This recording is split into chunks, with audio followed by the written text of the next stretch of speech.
Aliens? Zombies? Monkeys? Ah, it must be TimeSplitters. Since its release, TimeSplitters 2 has been hailed by many as being one of the best first-person shooters of the 6th generation of consoles. A goofy, time-hopping adventure featuring a colorful cast of characters and satisfyingly smooth old-school shooter action. However, with the game approaching its 20-year anniversary and still no remaster in sight, it's easy to feel like TimeSplitters is slowly being lost to history. So today we are going to shine a light on this underappreciated classic to see what made it a cut above. What's up everybody, I'm Kirk, and today we are traveling back to TimeSplitters 2. But before all that, please be sure to subscribe to this channel and ring that bell for more videos on timeless gems. Alright, time to split.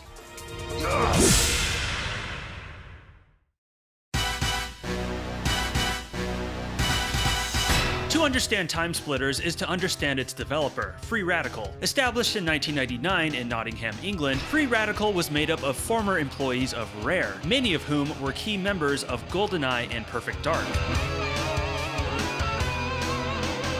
The new studio had successfully pitched what would have been their first game to Eidos Interactive, a first-person shooter with a psychic twist that would later become the basis for Second Sight. However, with the release of the brand spanking new PS2 on the horizon, the team saw an opportunity to release a multiplayer-focused first-person shooter for the launch of the console, something the launch lineup was lacking. Well, there was Unreal Tournament, but I don't think they were aware of that yet. They pitched the idea to Eidos to scrap what they were working on and shift gears to this potential multiplayer game. The publisher said no, skeptical that they would be able to get the game ready in time, and to focus on the game they had already pitched. The Free Radical team said bollocks to that, and decided to develop the game anyway behind Eidos' back. Working around the clock, they quickly put together the game's engine and got the basic multiplayer up and running. But instead of showing it to Eidos, they demoed what they had to Sony, who loved it, and indeed wanted it in the launch lineup of their new console, forcing Eidos' hand to publish the game.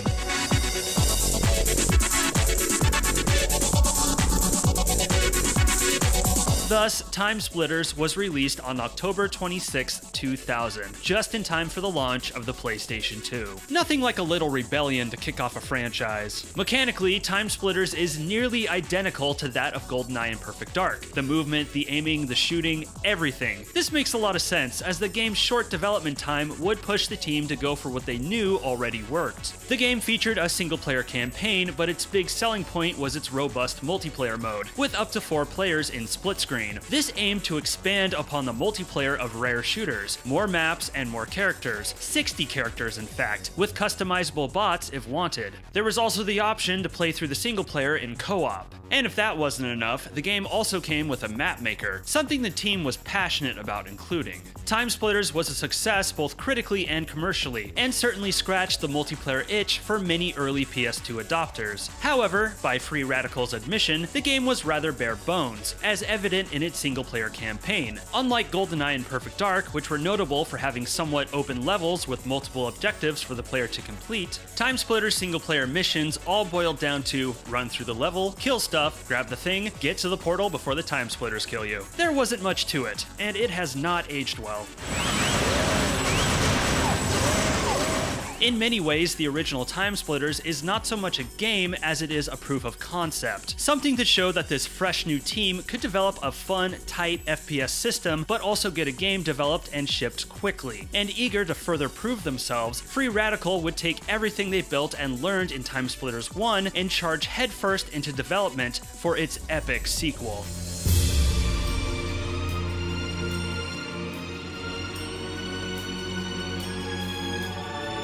Released in October of 2002 for the Xbox, GameCube, and PlayStation 2, TimeSplitters 2 preserved the mechanics of the first game, with a few minor tweaks, and expanded upon the multiplayer and map maker. But the big star of the show was the single-player campaign, featuring a more developed story spread across 10 missions, each their own unique time period and genre.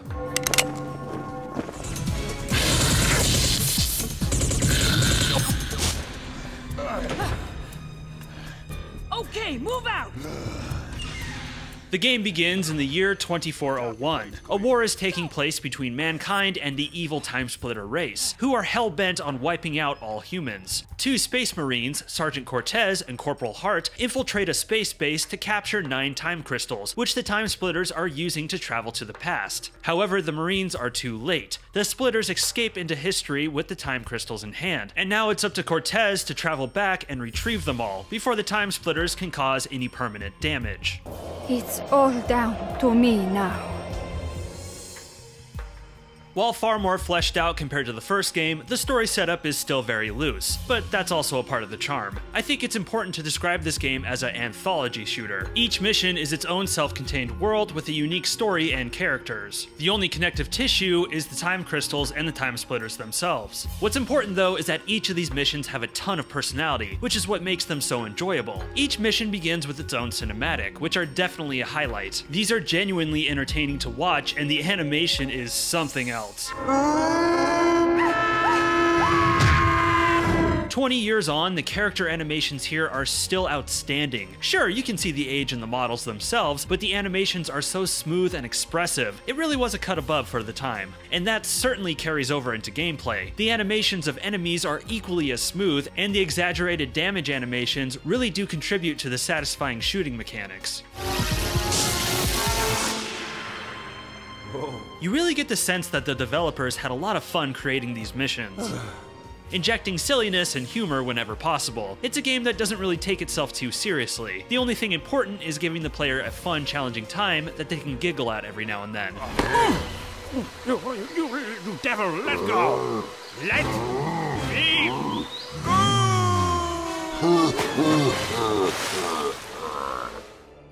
Timesplitters 2 is a big visual improvement over the original. Environments are more polished with nice visual flourishes, like the reflections on the floor of this nightclub, or the weather effects drenching this seedy cyberpunk street. Not all the environments look as great as others, but there was hardly a time I felt the game's charm and personality wasn't present in these shooting galleries. The music plays a big part in it too. I'm not exaggerating when I say that Timesplitters 2 might have one of the catchiest soundtracks I've ever heard in a game. Each of the missions has its own unique theme, and if you were wondering which one of them got stuck in my head, the answer is all of them. I'm dead serious. Halfway through these missions, I'd find myself humming and whistling along with the tune. Like the visuals, the music has these awesome flourishes. For example, the track for the Notre Dame level, a suitably gothic tune, suddenly starts sampling Mozart's Requiem partway through.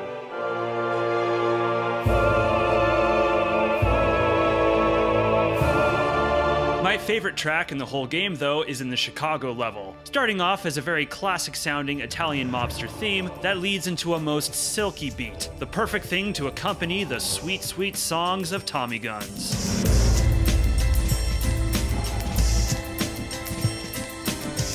As I mentioned earlier, Timesplitters borrows a lot from GoldenEye and Perfect Dark, and veterans of those games will find a lot of comfort in its shooting mechanics. Aiming is supported by a generous auto-aim, which requires the player to point and hit the fire button until enemy be dead. It's a satisfying and responsive shooting system, which once again is helped by the enemy's elaborate damage animations. However, while this is good fun, it is not terribly efficient. You're more likely to strike the enemy in the chest or an appendage, which can cost you more ammo than necessary. Therefore, you have a more precise aim where you can go for an instant kill headshot. In fact, for some enemies, this is a must, like zombies and mutants. However, this style of aiming presents its own challenge, as you're not so much moving the crosshair as pulling the crosshair from the center, which it's basically magnetized to, like aiming with a rubber band around your stick. It's a control style that is both approachable and demanding of skill. However, it can feel needlessly strenuous, like aiming down the scope of a sniper rifle and fighting to keep that aim steady. Son of a bitch! Plus, I can't imagine the younger crowd finding it totally archaic. In retrospect, it doesn't shock me that Free Radical would overhaul these mechanics for something more modern in the third installment. But at the end of the day, while it hasn't aged super gracefully, it still makes for a fun shooter with a good flow to it. Plus, there weren't a lot of console shooters back then that ran at a locked 60 frames per second.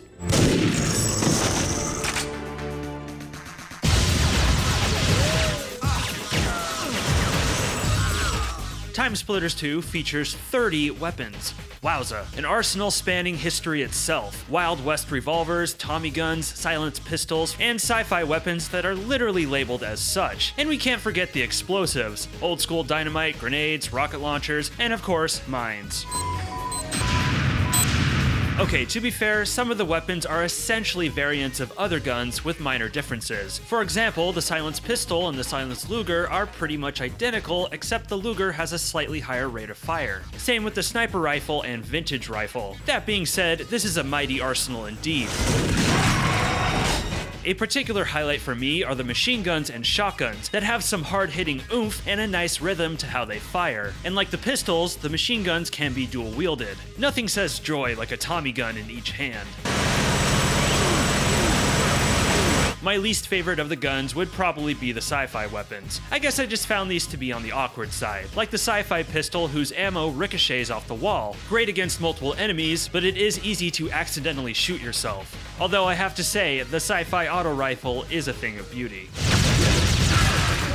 Like the first game, the goal of each mission is to retrieve an item, this time around the green time crystals. Finding the crystal will trigger the bloodthirsty time splitters, who are formidable enemies, some of which are able to turn invisible, which makes for some intense combat. However, there are plenty of objectives in between start and finish that the player, at times, has some agency in how they complete. Objectives typically consist of blowing stuff up, a lot of stuff up, or fetching/destroying miscellaneous items, like tearing down wanted posters, disarming bombs, or setting filing cabinets on fire. One of my favorites is draining whiskey barrels in the Chicago level. I point this one out because you have to make sure you shoot towards the bottom of the barrel to fully drain all the hooch out. Now that's what I call detail. The most memorable mission in the game is easily the first, 1990, the Siberian Dam. For starters, this whole map is a wink and a nod to the first level of GoldenEye. I mean, you are infiltrating a dam that holds a Russian military facility. There's even a flyby cutscene at the beginning that eventually leads into the back of your head, just like in the James Bond classic. However, where this becomes a time splitters level is when you start fighting undead mutants in the facility's biolabs.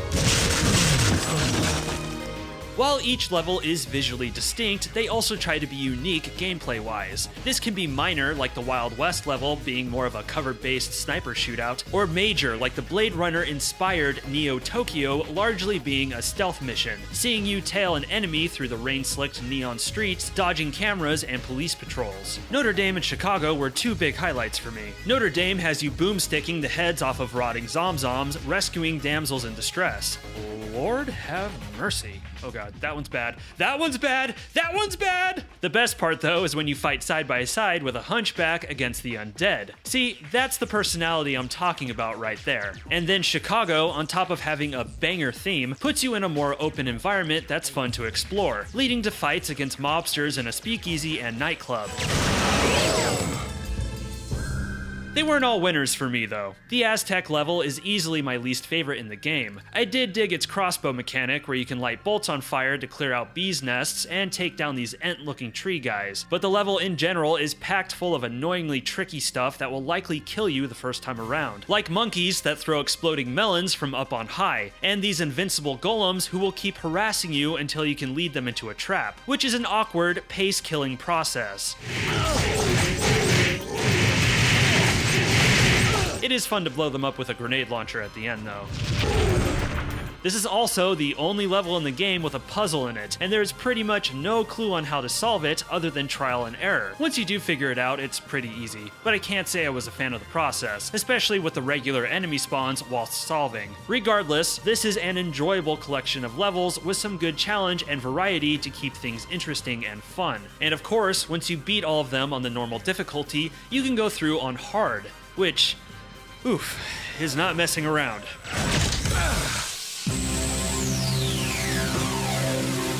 If you fancy yourself a skilled FPS player, hard mode and time splitters can humble you pretty quick. I'm sure plenty of you in my audience have this game tightly wrapped around your fingers, which is awesome. But for me, who hasn't played in a few years, this difficulty was a wake-up call. Enemies are very accurate, there's more of them, you take more damage, and some missions have added objectives. As far as hard modes go, it's the full package, an unforgiving challenge demanding perfection from the player. And believe me, mistakes can be catastrophic. If I had to be honest, a lot of the difficulty comes from just fighting the controls. If you're not skilled with this old school control scheme, enemies will bulldoze you quickly. Back then, it was all a part of the fun. Nowadays, it's hard to be patient with it. The checkpoint system also greatly exacerbates the difficulty. Most levels only have one checkpoint, and getting through the missions on hard can take some trial and error, memorizing the map and doing things in a specific way so you have enough health and ammo for the end fights. So death often means meticulously repeating a lot of progress and steps, which gets frustrating real fast. I'll admit, it made me want to take an axe to my PlayStation quite a few times. That being said, there is a great deal of satisfaction learning these maps well enough to where you can roll through them on hard. I really do want to stress that as a positive. However, not everyone is going to have the patience for that. While I would happily recommend this game to everybody, hard mode is best left to the hardcore. Before we wrap up, I do have some lingering critiques on TimeSplitters that I feel would be best discussed in regards to something that needs to happen with this game: a remaster. I'm not going to get into the details of it, but for years now, this franchise has been in sort of a limbo that has prevented A, a fourth game from being developed, and B, a proper remaster of the trilogy. However, the rights of the franchise have come under the ownership of THQ Nordic, whose current business model is remastering and spinning up sequels to forgotten cult classics. While nothing has been announced, or is guaranteed, and has actually been denied a little bit, the chances of a TimeSplitters 2 remaster have never been higher. And while the game is still a whole lot of fun to play, there are some things that could be done to improve the quality of life of this game, and I'd like to talk about some of them. First, of course, updated graphics and all of that. Blah blah blah, all the HD fixins. And online multiplayer. You would think this would be a given, but I'm going to stress it anyways. Online multiplayer. Second, an improved checkpoint system, or the ability to save whenever. This one might be a little debatable, but nothing makes me want to turn a game off faster than an unforgiving checkpoint system. Third, a better way to switch weapons. To switch weapons, you have to cycle through them with the left and right D-pad buttons, which is slow and in the middle of a firefight will likely get you killed. In fact, the best way to switch weapons in the game is just to go into the menu and do it there, which obviously interrupts the pace. So I think a weapon wheel would be a great addition along with a quick swap. Fourth, directional damage indicators. When you get shot in TimeSplitters, there's no indication from which direction you were shot from, just your screen border turning red. This can be very irritating, especially when you run into snipers. This is a very common feature in shooters now that would fit nicely in this game. Fifth, the map. There's a portable map you can equip by cycling through weapons that points out enemy locations and camera cones. However, because you have to cycle through your weapons to equip it, it can be a pain to use. Obviously, the weapon wheel would solve this problem, but I don't think it would be a bad idea to have the map mapped to its own button, so the player can pull it out quickly when needed. And last, but above all else, the option to turn these improvements off and play the game in its classic form. For the purists out there. Who's to say if a remaster will happen, but as always, I'm optimistic. And if there's any improvement you want to see, be sure to let me know in the comments.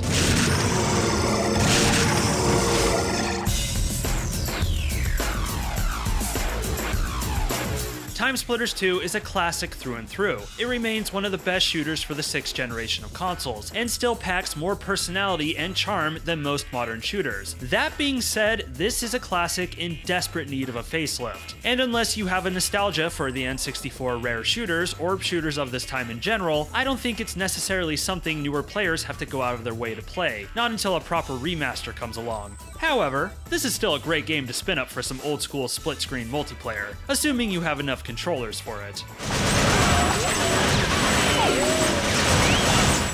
Please be sure to let me know in the comments your thoughts on TimeSplitters 2, and your thoughts on the franchise in general. If you enjoyed the video, please be sure to subscribe, like, and share with your fellow time travelers. And don't forget to check out the Kirk Collects Discord, linked in the description below. I post videos weekly, so be sure to ring that bell so you are notified when they drop. Also, be sure to check out my video on GoldenEye, the classic that started it all. I'm Kirk, and thank you for watching this video. Stay safe out there.